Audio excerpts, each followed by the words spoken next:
What's going on, everybody? My name is Mulder and welcome back to the Game Cron. Today we're looking at Outriders, crafting tips, and where to find materials. In this video I'll be going over how to craft some very rare items, how to upgrade your items such as mods, swap variants, level up, raise attributes, along with what type of enemies you need to fight in order to get some of these rare items. All that and more straight ahead. If you enjoyed this video, don't forget to like, share, and subscribe for a lot more. Now, before you can do any crafting, you need to rescue a particular character named Zahidi to where you can then unlock the ability to craft once you save him. Don't worry, this is part of the main story quest the moment you leave your first location. Once Zahidi is saved, you'll be able to start crafting. Now, there are 5 different crafting materials: iron, leather, scrap, titanium, and shards. Now, all these materials I just mentioned, you can actually get these aside from titanium by breaking down rare gear. But if you want to hang on to your gear for later on, definitely look out for iron when it's next to rocks or near mountainous regions. Leather so far that I found by taking down screechers, which you will find in Eagle Peaks a little later on in your story. Scrap being the easiest one that you can find, either by selling guns or simply just opening chests randomly around the world. Titanium you can actually get from downed mini bosses, the ones you'll see skulls on your mini map. Once you kill these guys, more often than not, they will drop a few pieces of titanium every time you take one down. And then finally, shards are the only materials so far in this game that I've discovered that you can only get by dismantling your gear, in which case shards will actually go to different attributes depending upon what you're breaking down. Now, once you've gathered enough material and you've broken down enough gear,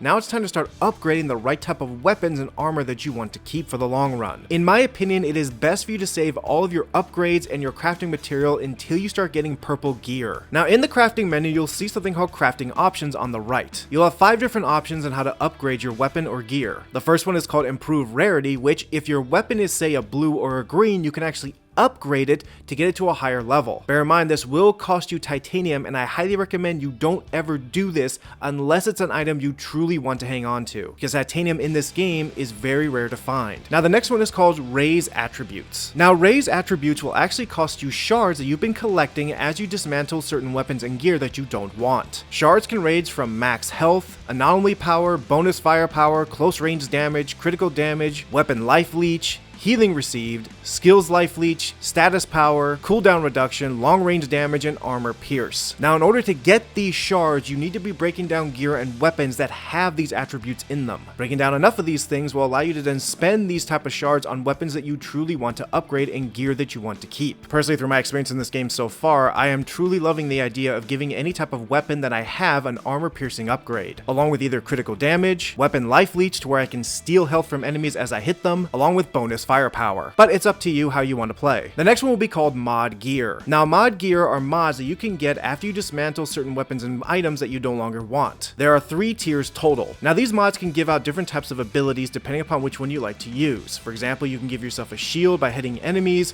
you can use status effects on them, you can cause them to be burning, poisoned, breaking through their armor, stealing their health. It really depends on how you want to play. For me, I like to use either Soul Devourer or Killer Medic to attach this to at least one piece of gear or one weapon that I'm currently carrying. The reason why I like to use these abilities is because every time I get a killing shot, I immediately get to regain my health, or in other cases, give health to my allies nearby. Definitely in the harder levels, you need to be going in with a group of people, so it's best to try to keep a few mods attached to your character that can benefit the whole team and not just yourself. The next one is called Swap Variant. Now, Swap Variant is actually pretty interesting depending upon what type of weapons or gear you want to change. For example, if you have an assault rifle that is full auto, you can actually change it down to tactical to where it could be a burst fire, or change it to a sharpshooter to where it only shoots a single shot. Doing so changes everything about this weapon. For example, if I were to change my assault rifle to a tactical rifle, I would be losing accuracy but gaining more in stability and range. My clip size would go down to 30 bullets, my RPM would drop, but my damage would increase to 91,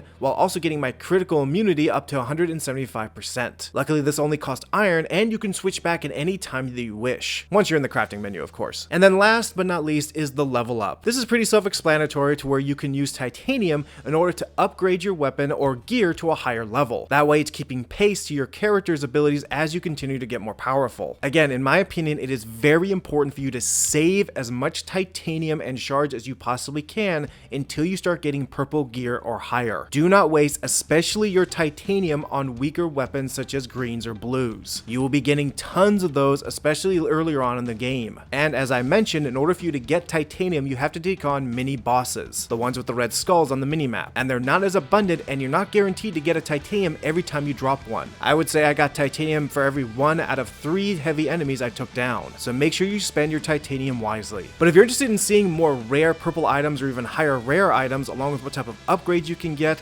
along with what type of builds you can run with all 4 character classes, I'll be doing videos on all of that very soon. But for right now, that's it for our Outriders crafting tips and tricks and where to find materials. If you found this video helpful, don't forget to like, share, and subscribe for a lot more. As I mentioned, I got plenty of new content coming for this game, along with the fact that I'll be starting to live stream this game very soon. So be sure to stick around. I'll also be covering more RPGs as the year goes on. But until then, my name is Mulder, and I'll see you next time in the Game Cron.